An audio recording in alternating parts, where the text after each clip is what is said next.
As an Oppa, as a husband, you never once took my side. I know. I was never your Oppa either. Minwoo was 15 the day his grandfather first brought the girl home, a 12-year-old kid with dark eyes. Her name was Aria, from America, they said. Not a drop of shared blood between them, but from that day forward, his grandfather called her his granddaughter. Minwoo wasn't thrilled about it, but then something strange happened. One afternoon, Aria fell in the yard. Her knee was bleeding. Minwoo didn't say a word. He just crouched down, put a bandage on her knee, stood up, and walked back inside. That was it. Aria watched his back for a long time, the back of the most tight-lipped Oppa in the world. 10 years passed. The night their grandfather died, the will was read aloud. The lawyer's voice was flat. The sitting room was completely still. Then one sentence shattered that silence. King Minwoo and Aria are required to complete their marriage registration within 3 months of the effective date of this will. Failure to comply will render the entire inheritance null and void.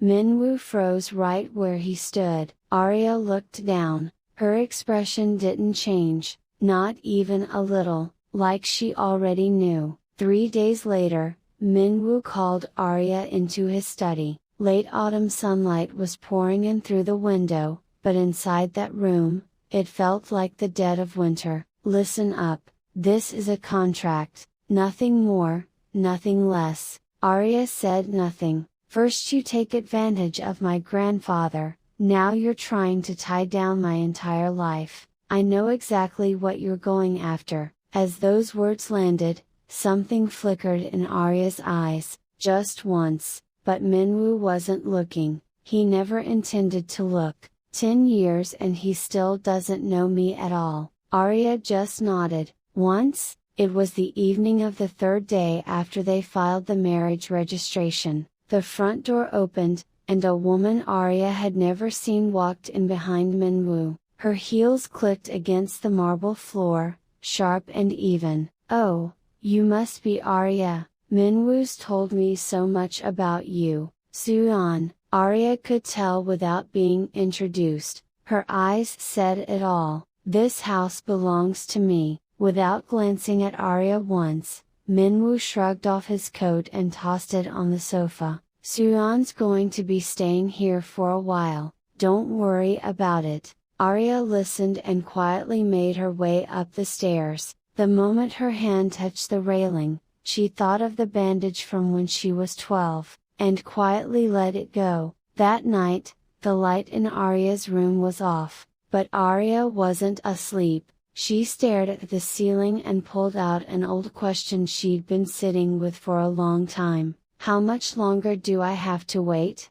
No answer came, just the wind shifting outside her window. Once, whether that wind was bringing something or carrying something away, Aria didn't know yet. A week had gone by since Suyeon moved into the estate. It started with small things. Aria's breakfast went missing. Packages she ordered got returned, phone calls stopped coming through, the staff kept their eyes down. Suyeon had already gotten to them. Aria saw all of it, and she wrote it down. Dates, times, details, neat and careful in a small notebook. Evidence builds, no need to rush. That was the way Aria chose to handle it. Suyeon worked on Minwoo's ears first. Side by side on the couch after he got home, her voice was always low and smooth. Babe, Aria kind of threw me off today. I don't know what I did wrong, but the way she looked at me was so cold. Minwoo set down his glass and frowned. Again? No, it's okay. I'll try harder. She probably just needs time. Suyeon smiled. Minwoo had no idea how carefully that smile had been built. Aria was standing at the far end of the hallway, listening. She added one more date to her notebook. Then one afternoon it happened. Suyeon let out a sudden cry while tidying up in the living room. Ow! Minwoo came running. Suyeon was on the floor, clutching her wrist. Aria bumped into me walking by. I don't know if it was on purpose. No, it's fine, I'm sure it wasn't. Minwoo's eyes moved slowly toward Aria. Aria stood there, no denial, no explanation. To Minwoo, that silence read like a confession. You're not needed in this house. Aria blinked, just once. Aria, let's be real. To Minwoo, you're not his little sister anymore, and you're not really his wife either, are you? Suyeon's voice was barely above a whisper, quiet enough that Minwoo couldn't hear. Aria heard it, and for the first time, she looked Suyeon dead in the eye. Yeah, you're right, so I'll be the one to end this. That night, Aria closed her notebook, the sound of giving up on waiting. Nobody heard it. Minwoo sat in his study. He had documents spread out in front of him, but the words weren't going in. Strangely, the words he'd just said kept looping in his head. You're not needed in this house. He thought of his hands, 10 years ago, pressing a bandage onto a little girl's scraped knee. He shook his head, fast, picked the papers back up, tried again. The words still weren't going in. The estate was quiet that night. Light leaked out from under Suyeon's door. Aria's room had gone dark early. Minwoo stopped outside Aria's room as he passed through the hall. He didn't know why he stopped. He raised his hand to knock, lowered it, raised it again, put it back down. In the end, he just kept walking. Not a sound came from inside. In the dark, Aria sat there, slowly sealing an envelope. Her hands weren't shaking at all. Minwoo never got to see that. After that day, something shifted in Aria. On the surface, nothing looked different. She got up in the morning, ate, moved quietly through the house, but her eyes were different. She stopped watching Minwoo's back as he walked away. She stopped slowing her steps in the hallway. The notebook was already sealed inside the envelope, and the envelope was locked in the back of her desk drawer. Everything's ready, just wait for the right moment. That's what the eyes of someone who has made up their mind look like. Still, cold, unshakable. Around that time, Suyeon pushed a little further. It was an afternoon. Minwoo was out, just Aria and Suyeon in the house. Suyeon knocked on Aria's door, except it wasn't really a knock. She just opened it. Aria, let's talk. Honestly, Aria was standing by the window. She didn't turn around. Minwoo never wanted you. You're only here because of the will, so just go, cleanly, before things get any messier. Wouldn't that be easier for everyone? Aria turned around then, slowly, very slowly. I'll leave, on my own terms. Something in that look made Suyeon uneasy, but she couldn't figure out what it was. It started raining that night, lightly at first, then within an hour it was pouring. Aria opened her drawer, one envelope, every date, every record of what Suyeon had done, and another, the divorce papers, signed and stamped. Aria placed both on the desk, side by side, straight, not a crease out of place. Minwoo, this is the last thing I can give you. She put on her coat, left the umbrella where it was. The front door opened. The sound of the rain rushed in all at once. Aria didn't look back. She had lived in that house for 10 years, but her steps never wavered, not once. Minwoo got home past midnight. The moment he stepped inside, something felt wrong. The house was too quiet. That night, Minwoo learned for the first time that the quiet when Aria was home and the quiet when she wasn't were two completely different things. The light in the study was on.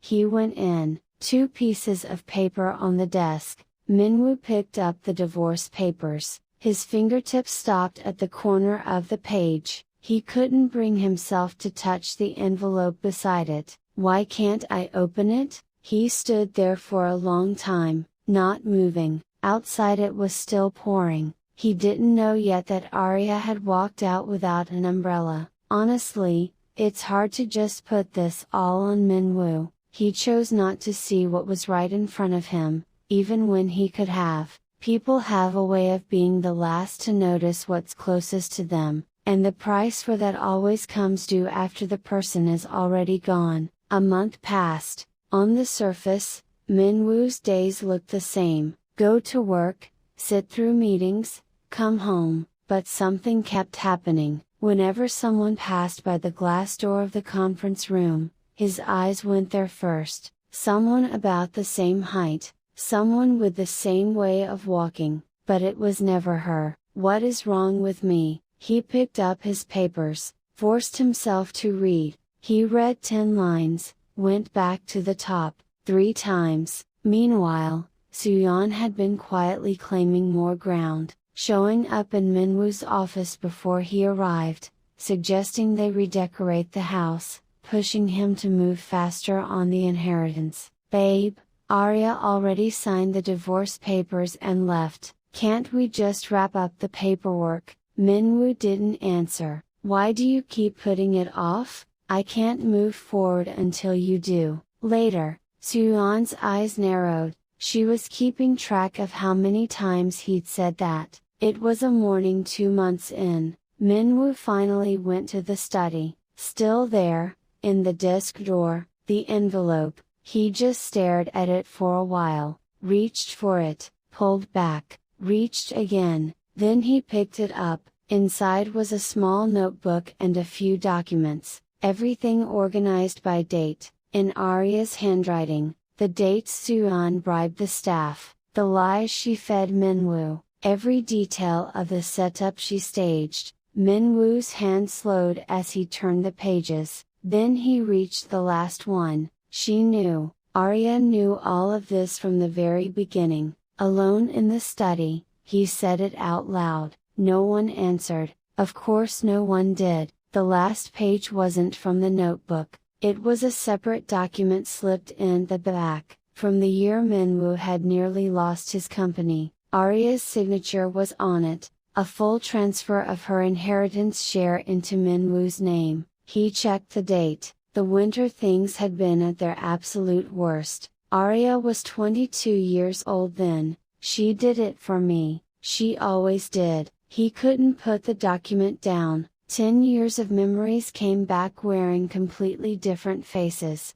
His hands putting a bandage on her knee. Every word he'd hurled at her in that study. Himself, standing behind Suyeon, turning his back cold and easy. Minwoo felt his eyes go hot. That evening, Suyeon brought up the divorce papers again. Minwoo stood up from the couch. I know what you did, all of it, everything you did to Aria. Suyeon's face went tight. What are you talking about? When did I ever? It's all written down, every date. Suyeon opened her mouth, closed it, opened it again, closed it again. That perfectly engineered smile cracked for the first time. Minwoo stopped looking at her. Get out. 2 words. He heard Suyeon leave, the click of her heels fading down the hall. Only after the sound was completely gone did Minwoo finally say Aria's name out loud. Aria? No sound at all, just his lips moving.